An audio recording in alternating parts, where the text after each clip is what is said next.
때는 당나라 현종 1년 옥황상제가 앉아 있었다. 여봐라! 콱콱 광무제 유수의 음양을 바꾸도록 하여라. 뭐 하시는 겁니까?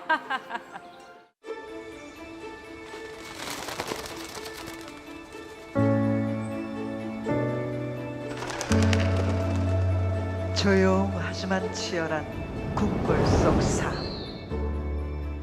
그 안에서 위로와 휴식을 주는 건 낙선제에서의 책 읽는 시간이었습니다. 저는 이곳에서 소설을 읽어드렸습니다. 사랑과 복수 이야기에 울고 웃고 때로는 미지의 곳으로 탐험을 떠나기도 했죠.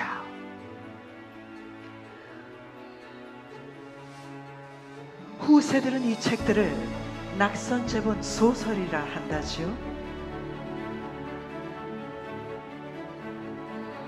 오늘은 내 이곳에서 여러분께 이 책을 읽어드리리다.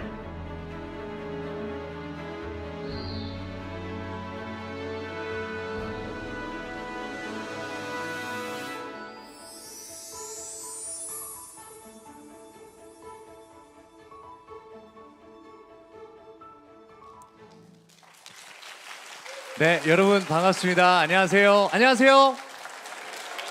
네, 한국학중앙연구원과 성남시 교육청이 주관하는 궁녀가 읽어주는 소설 낭독 콘서트의 사회를 맡은 개그맨 김인성입니다. 반갑습니다. 박수 소리가 너무 작은 것 같은데요? 반갑습니다. 네, 반갑습니다. 오늘 많은 분들 또 이렇게 함께해 주신데요. 너무나도 감사합니다. 길 안내를 함께해 주실 두 선생님을 모셨거든요. 한 분 한 분 소개해드리도록 하겠습니다.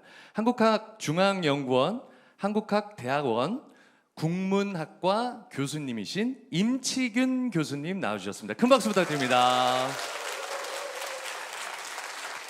지금 현재 또 한국학중앙연구원의 부원장님으로 또 함께하고 계십니다. 그리고 강남대학교 한영문화콘텐츠학과 강유정 교수님 나와주셨습니다. 반갑습니다. 안녕하세요. 두 분 짧게 좀 인사 부탁드릴게요. 임 교수님부터 인사 말씀 좀 부탁드립니다. 예, 안녕하십니까. 한국학중앙연구원에서 근무하고 있는 임치균입니다. 장서가 깊은 곳에 있었던, 그래서 오직 학자들만의 전유물이었던 조선 왕실의 소설이 오늘 이 소설 콘서트를 통해서 강도 콘서트를 통해서 세상에 알려지게 돼서 지금 매우 흥분된 상태입니다. 이런 계절에 정말 낙선제에서 그 궁녀들과 그리고 안에 있는 많은 사람들이 밤에 모여서 이야기를 나누었던 그 기분이 어땠을까? 만약에 지금도 밤이라면 저렇게 감람에 감이 잔뜩 달려 있는데 네. 누군가 이렇게 이 소설을 읽어준다면 네. 여기 모여 있는 이 모든 사람과 함께 너무 재밌게 들었겠다라는 그런 기대감을 갖게 됐습니다. 네. 맛있는 감이나 군밤 같은 거 먹으면서 재미난 소설 이야기 나누고 요런 또 재미가 있죠. 네, 그런 맛을 한번 오늘 느끼게 만들어 드리도록 하겠습니다. 창덕궁 낙선제에서 궁중 여인들이 읽었던 소설을 여러분들과 함께 읽어 내려가 볼 겁니다. 이곳이 조선 왕실 여인들의 마지막 거처였던 낙선제입니다. 궁중 여인들이 머물며 읽었던 한글 소설 2,000여 권이 이곳에 있었습니다.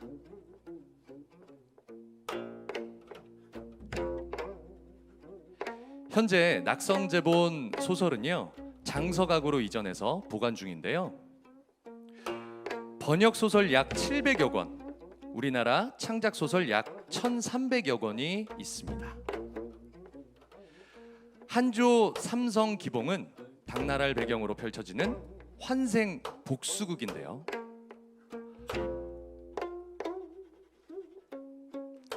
왕에게 버림받은 왕후가 다음 생엔 남자로 태어나 여자로 태어난 왕에게 복수를 하는 내용을 담고 있습니다. 이제 그 책 함께 만나볼까요?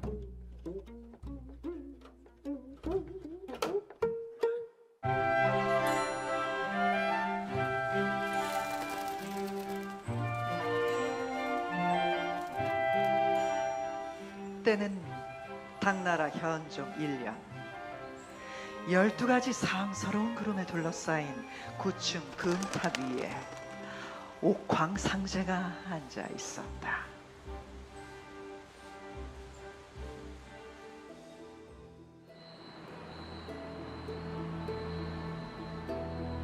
바로 그때 층계 아래서 옥 같은 얼굴에 별 같은 눈을 가진 어떤 부인이 구름 치마를 나무끼며 나왔다.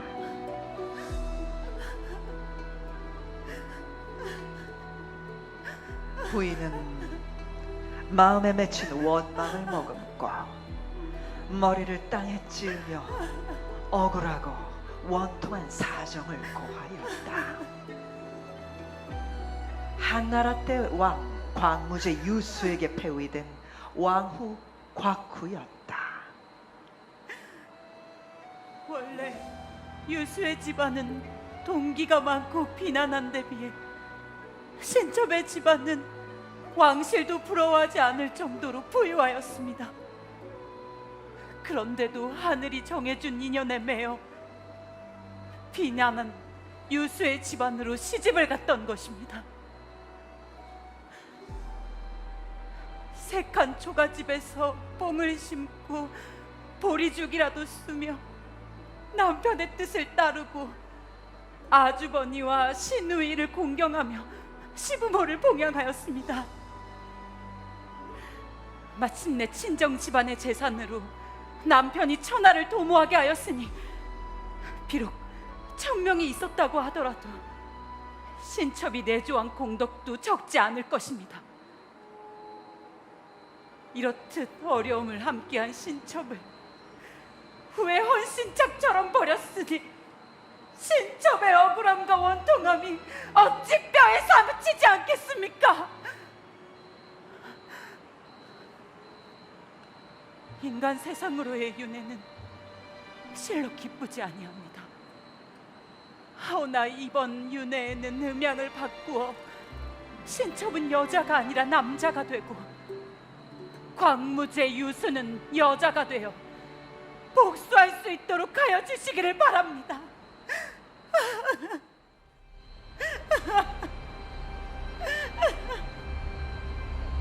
골수의 원통함이 깊이 박혔구나.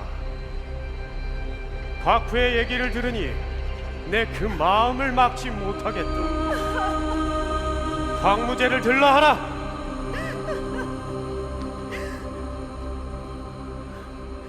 곽후의 하소연을 너 또한 들었겠지. 광무제, 너는 어떠하냐? 곽후의 말에 할 말이 있느냐? 아닙니다. 제가 무슨 할 말이 있겠습니까? 좋다. 여봐라! 곽후와 광무제 유수의 음양을 바꾸도록 하여라.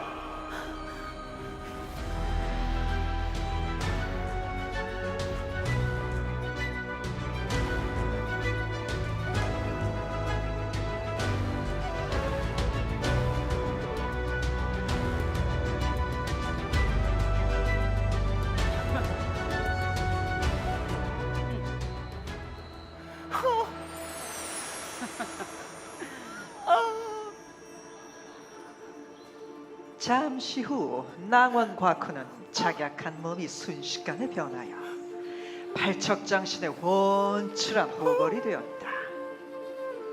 한편 광무제 유수의 씩씩한 몸도 순식간에 꽃다운 여자의 몸으로 변했다. 뭐 하시는 겁니까?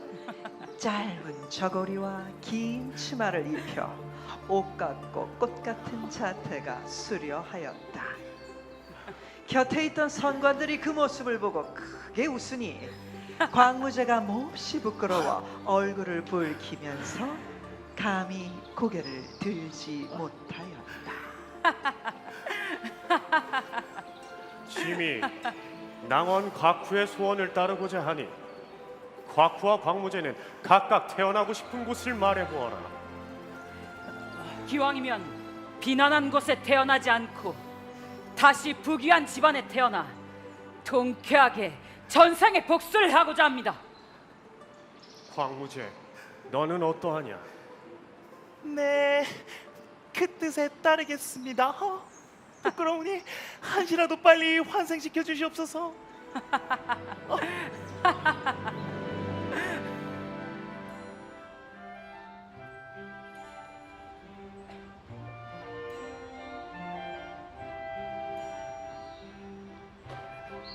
옥황상제가 이 말에 따라 낭원 곽후를 당나라 현종의 아들로 태어나게 했다.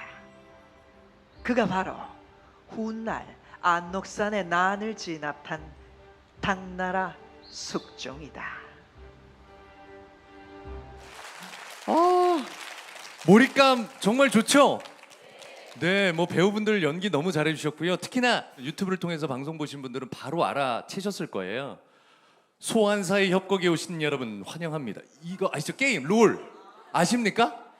그 목소리로 너무나도 유명하신 명품 보이스의 성우 우리 김상현 성우님께서 또 목소리 연기를 해주셔서 몰입감 너무 좋았고, 그리고 무대 연출이나 소리도 너무 뛰어나지 않았어요? 네, 이게 사실 최신 기술로 여러분들께 이 무대를 연출을 했습니다. 잠깐 소개를 해드리자면 저희 낭독극은요 볼륨메트리와 입체 오디오 기술로 연출이 됐습니다. 아까 전에 잠깐 영상으로 나왔었는데요, 낙선제에 앉아서 책 읽는 여인들의 모습은 수십 대의 카메라가 360도 촬영을 했고요. 그리고 5.1 채널 입체 오디오로 소리의 공간감까지 더해져서 마치 우리가 그곳에 있는 것 같은 느낌을 들이며 이 극을 만들어 가고 있었습니다. 책으로만 쓰셨는데, 글로만 보셨는데 이제 극으로. 책으로 쓸 때는 그냥 공부하는 심정으로 써서 이렇게까지 절절한지 몰랐는데 연기자의 연기를 보니까 제가 갑자기 그때의 심정으로 돌아가서 울컥하기까지 했습니다. 그리고 지금 이 부분은 한조 삼성기봉의 맨 첫 장면인데요, 가장 이 작품에서 핵심적이고 주제적인 부분이 아닌가. 특히 그 남녀가 바꿔서 체인지돼서 태어난다는 이 부분이 앞으로의 그 남자로 환생한 그 원래의 곽후가 어떻게 살아갈지 궁금하게 하는 그런 장면이어서 매우 뜻깊게 봤습니다. 네, 어떠셨어요? 요즘 웹소설 회기물이 가장 인기 있는 장르거든요. 네네네. 꼭 19번씩 회기를 하죠. 네. 근데 그 회기물의 기원이기도 하구나라고 네네네네. 하면서 예나 지금이나 밤에 읽는 소설로는 이 회기물의 인기가 많았구나 싶기도 합니다. 아니 저는 보면서 그거 생각났어요. 많은 분들 그거 떠올리셨을 것 같은데, 얼마나 더 너를 원하고 그렇습니다. 그 시크릿 가든 맞죠? 그거 아니에요 지금?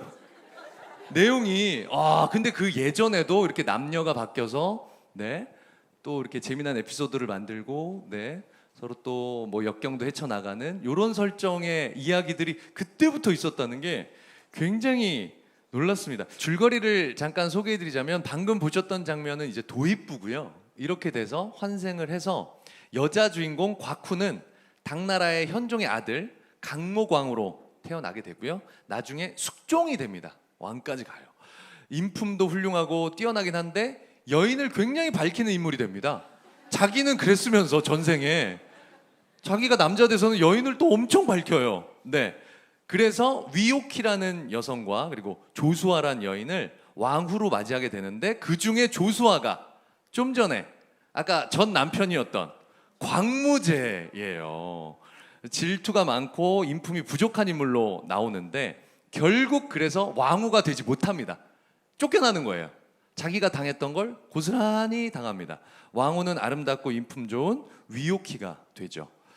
책에 참 다양한 캐릭터들도 등장하고 다양한 사건들도 많지만, 우리 교수님이 생각하셨을 때 가장 기억에 남는 뭐 이야기나 에피소드. 저는 설여주라는 캐릭터가 있더라고요. 네네. 그런데 어떤 캐릭터로 나오냐면, 너무 원래는 전생엔 예쁜 캐릭터였는데 다시 태어날 때는 너무 추녀로 태어나서 결혼을 못해요. 너무 못생겨서. 근데 너무 못생겼다고 소문이 나니 되려 이거 혹시 음모론 아닌가 싶어서 얼마나 못생겼는지 거꾸로 한번 확인해 보자 해서 되려 결혼을 할 수 있게 된 그러니까 그 전화 이복이 된 캐릭터니까 네. 원래 전생에는 미녀라서 시집을 잘 가고 고 다시 환생에서는 추녀였으나 그게 또 소문이 역작용을 일으켜서 또 시집을 잘 가는 되게 재미있는 캐릭터라 좀 정말 기억에 특이한 남았습니다. 캐릭터네요. 네. 네. 이 설려주가 이제 음후, 옥황기봉에서 음후라고 그 후한서 실제 역사 기록에도 굉장한 미인으로 나옵니다. 그런데 그 여인을 굉장히 못생긴 여자로 태어나게 해요. 그게 이제 어떤 주제 의식의 연결성이냐면 옥황기봉에서는 남자 광무제가 음후가 예뻐서 좋아하면서도 겉으로는 아나 예뻐서 좋아하는 게 아니라 덕이 많아서 좋아하는 거야 이렇게 얘기를 합니다. 그러니까 근데 요새 다 아시겠지만 남자들은 뭐 계속 여자를 소개받으면 예쁘냐부터 묻는 게 예나 지금이나 똑같은데 그런데 그럼 진짜 너희들이 덕을 좋아해? 그러면 음우가 못생겼던 여자지만 예뻤던 여자지만 못생기게 태어나 볼게. 대신에 덕은 좋아. 그럼 네가 과연 그 여자랑 결혼할 거야? 이런 문제죠. 그러니까 진짜 너희들이 너희들이 남자의 위선 같은 걸 약간 그렇죠. 네. 진짜 여자를 볼 때 덕을 보는 거야?라고 하는 문제 제기를 한 거죠. 사실 선생님께서 강유정 교수님께서 말씀하신 대로 설려주는 강목원과 그런 소문 때문에 결혼을 하게 됩니다. 네. 그런데 혼인식에서 그 부채 밑으로 보이는 설려주의 얼굴을 본 강모강은 그날부터 그 방에 안 갑니다. 결혼을 했으나 네, 안 갑니다. 그러니까 그 얘기는 뭐냐면 너희들은 계속 외모 여자 지상주의. 보면서 덕이라고 하지 마라. 색이지 않냐, 아름다움이지 않냐는 그 문제 의식을 콕 집어낸 부분이라고 볼 수 있죠. 네네네. 근데 이 책의 배경이 중국이에요. 그러면 이게 중국 소설인가요? 아니면 한국 소설인가요? 아니 번역된 건가요? 이게 어떻게 된 건가요? 이거는 우리나라 창작 소설인데요. 안타깝게도 우리나라 그 많은 고전 소설들은 배경이 중국으로 돼 있습니다. 그것은 아마 뭐 여러 가지 설들이 있는데요. 제가 생각하기에는 조선 시대의 소설을 배격한 가장 큰 이유는 거짓말이라고 하는 것 때문에 그랬어요. 그래서 진실만을 담아야 된다. 예, 그러니까 공자님께서는 괴력난신에 대해서 말하지 않는다. 뭐 이렇게 얘기를 하다 보니까 그 소설은 다 거짓말이다. 이렇게 해서 조선 시대 지식인들이나 이런 계층에서는 다 소설을 배격을 했죠. 그러다 보니까 자신의 문제 의식이나 새로운 것을 펼쳐내려면은 뭐 이 좁은 어떤 한국의 조선의 어떤 지방으로 하기엔 좀 그렇고. 그러니까 중국을 배경으로 해서 남들이 잘 알지 못하는 중국을 배경으로 하면서 자신의 무한한 상상력과 어떤 의식을 펼쳐낸 것이 아닌가. 그러다 보니까 고전 소설의 대부분이 배경이 중국으로 되어 있고 특히 그 중국 가운데서도 이제 원나라나 청나라, 이 오랑캐라고 하는 우리들이 조선 시대 이렇게 인식했던 나라는 배경으로 하지 않습니다. 그런 것이죠. 그래서 중국 배경이지만 의식이나 사건은 완전히 조선적인 것이다. 이렇게 말씀드릴 수 있습니다.